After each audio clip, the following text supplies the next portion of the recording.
Hey everyone, welcome back to the channel. Today I'm going to walk you through how to name, add, or remove a data series in Google Sheets. Whether you're working on a school project, analyzing sales data, or just want to make your charts easier to read, knowing how to handle series in Google Sheets is a super useful skill to have. By the end of this video, you'll be able to change the series names, add new ones, or tweak your chart just the way you like, all with confidence. So let's jump right in. If you already have a chart set up in Google Sheets, perfect, you're ready to go. One of the first things people usually want to do is change the series name. Maybe you typed something by mistake or your data has changed and you want your chart to match.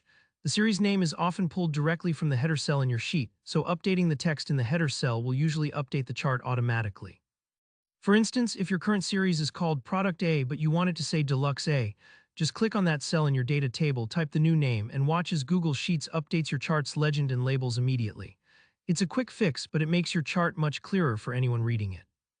Now let's say you want to make more detailed adjustments, like editing which data your series is actually using.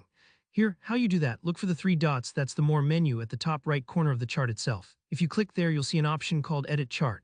Alternatively, you can just double-click anywhere on the chart and the chart editor sidebar will automatically appear. That's a little shortcut I always use. With the chart editor open, you'll see all sorts of customization options, but what we want right now is the Setup tab. Here you can see all the current series listed out.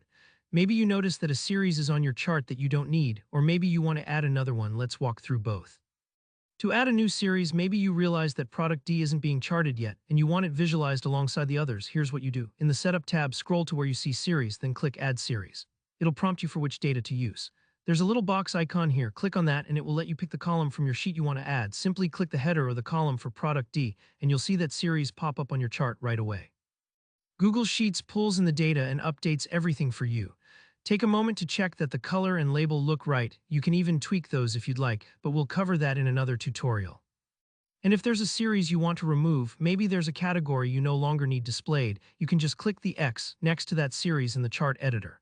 Don't worry if you make a mistake here, just use the undo button or add the series back in and you're good. So naming, adding, or removing a series in Google Sheets is all about knowing where to look and what each option does. Once you get the hang of the chart editor, you'll be able to update your charts in seconds, making them clean, accurate, and easy for everyone to understand. That's it for today's tutorial. If you found this video helpful, please give it a thumbs up, and if you have any questions or want to see more tips like this, leave a comment below. Don't forget to subscribe for more Google Sheets tutorials and practical tech advice. Thanks for watching, and I'll see you in the next one.